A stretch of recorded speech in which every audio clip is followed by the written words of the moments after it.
আমরা আশা করি আজকে রাতের মধ্যেই আমরা ভোট গণনার কাজ সম্পূর্ণ করে ভোট গণনা শেষে আমরা নিয়ম মাফিক ফলাফল ঘোষণা করতে পারবো। সেটা আমরা স্পেসিফিক্যালি বলতে পারছি না। আজকে রাত পুরোটা লেগে যেতে পারে, প্লাস মাইনাস, তাই না? এখানে তো আমাদের হিউম্যান লিমিটেশন থাকে। আপনাদের সহযোগিতা পেয়ে আসছি, অসংখ্য ধন্যবাদ। এবং আমি প্রত্যাশা করি আমরা ইতিমধ্যে কাউন্টিংয়ের এফিসিয়েন্সি স্পিড বাড়ানোর জন্য আরও বেশি করে আমরা বৈধ লোককে ইনভলভ করেছি বা টেবিল সংখ্যা বাড়িয়েছি। সেটা আমি এই মুহূর্তে এক্স্যাক্ট বলতে পারছি না, এই জন্য যে টেবিল আমরা স্পেস করে করে টেবিল সংখ্যা এখনও বাড়িয়ে যাচ্ছি। সেই জন্য আমি এখন যদি আপনাকে বলি যে 10টা, একটু আমি ওখানে যায় দেখবো হয়তো হয়ে গেছে 11টা। তো সেই জন্য স্পেসিফিক্যালি বলতে পারছি না। এইটুকুন আপনাদেরকে আশ্বস্ত করছি যে আমরা টেবিলের সংখ্যা বাড়াচ্ছি, স্পিড বেড়ে যাবে এবং আজকে রাতের মধ্যে আমরা ভোট গণনা সম্পূর্ণ করে রেজাল্ট ঘোষণা করার জন্য আমরা সর্বোচ্চ চেষ্টা চালিয়ে যাব। নিশ্চয়ই ব্যালট বক্সগুলি ওই ব্যালট বাক্সের মধ্যে লকড অবস্থায় আছে। জি, এখানে এজেন্টদের থাকা না থাকা সেটা তো ওনাদের অটোনমি, ভলান্টারি বিষয়। আমরা সেগুলো চেক করছি না। আমরা আমন্ত্রণ জানাচ্ছি ব্যালট বাক্স ওপেন করার আগে প্রার্থীদের যার যার ইচ্ছা মতো ওনারা নিয়মের মধ্যে এজেন্ট এখানে দিবেন।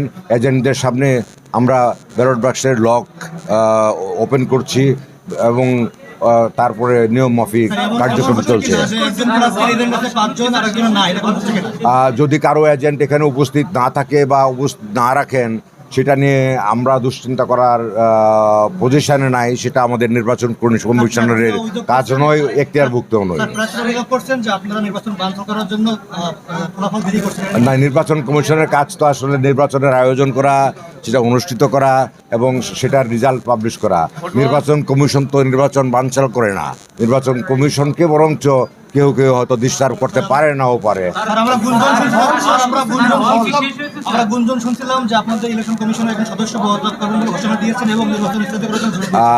সেটা আমার এরকম তথ্য আমার নলেজে নেই। আমাদের তো প্রয়োজনে যখন তখন আমরা মিটিং করি না, এরকম কোনো বিষয় আমার কাছে নেই, তথ্য নেই। আপনি তথ্য জানলে আশা করি আমার সাথে কমিউনিকেট করবেন। Thank you very much.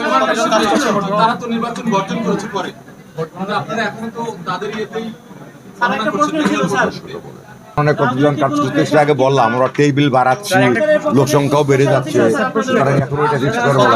কোনো ব্যাপার না। এখানে হলো প্রত্যেক হলের নির্বাচন কমিশনে যারা আছেন তারাই তাদের হলের ভোট গণনা করবেন।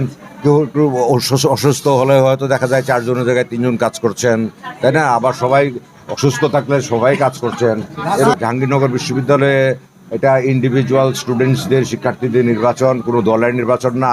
যেহেতু এখানে দলের বা রাজনীতির নির্বাচন না, সেই জন্য এখানে কোনো রাজনৈতিক চাপ আমি কখনোই আমার মাথার মধ্যে আসে নাই। আবার সংসদের ভোট গণনা চলছে এবং হল সংসদের ভোট গণনা প্রায় শেষের দিকে। আমার ঘণ্টাখানেক আগের তথ্য হলো 21টার মধ্যে 19টা হলের হল সংসদের ভোট গণনা সম্পূর্ণ হয়েছে। সংসদ এবং জাকসুর ভোট গণনা সিমালটেনিয়াসলি চলছে। না, আমরা কোনো ফল প্রকাশ করি না তা না।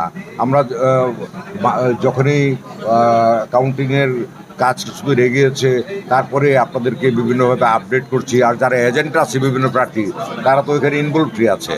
সুতরাং আমরা তো ফলাফল হিসাব নিকাশ করে লক করে সিন্ধুকে রেখে দিচ্ছি, এরকম তো সুযোগ আমাদের নাই। Thank you very much. আমরা গতকালকে আপনারা জানেন সকাল 9টা থেকে বিকাল 5টা পর্যন্ত ভোট গ্রহণের কার্যক্রম পরিচালিত করেছি, তাই না? ভোট গ্রহণ শেষ হওয়ার পর থেকে আমরা প্রয়োজনীয় আয়োজন শেষ করে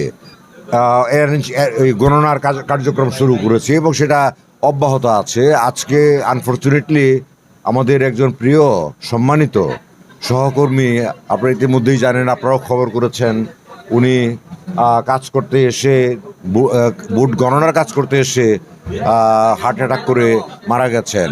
আমরা খুবই দুঃখিত, খুবই আমরা শকড এবং খুবই শোকাহত। ইন্নালিল্লাহি ওয়া ইন্না ইলাইহি রাজিউন। আমরা ওনার আত্মার মাগফিরাত কামনা করি এবং ওনার পরিবারের সকল সদস্যের প্রতি আমরা সমবেদনা জ্ঞাপন করি। এই আমাদের সহকর্মীর এই মৃত্যুর ঘটনার প্রেক্ষিতে তারপর আজকে আপনারা জানেন জুমার দিন, জুমার নামাজ লাঞ্চের জন্য আমরা কিছুক্ষণ বিরতি দিয়েছিলাম ভোট গণনার কার্যক্রম। তারপরে আবার সেটা গণনার কার্যক্রম শুরু করি এবং সেটা এখন অব্যাহতভাবে চলছে। আপনারা জানেন যে আমাদের এখানে বিভিন্ন সীমাবদ্ধতা আছে, যে কেউ ভোট গণনা করতে পারবে না। যারা বৈধ কমিশনের সাথে জড়িত বিভিন্ন হলে, ওনারাই শুধু যার যার হলেরটা তার মতন করে কাউন্ট করবেন এবং সেটা এজেন্টদের সামনে ট্রান্সপারেন্টলি করা হচ্ছে, লাইভ সম্প্রচার করা হচ্ছে, আপনারাও সেটা লক্ষ্য করছেন। এবং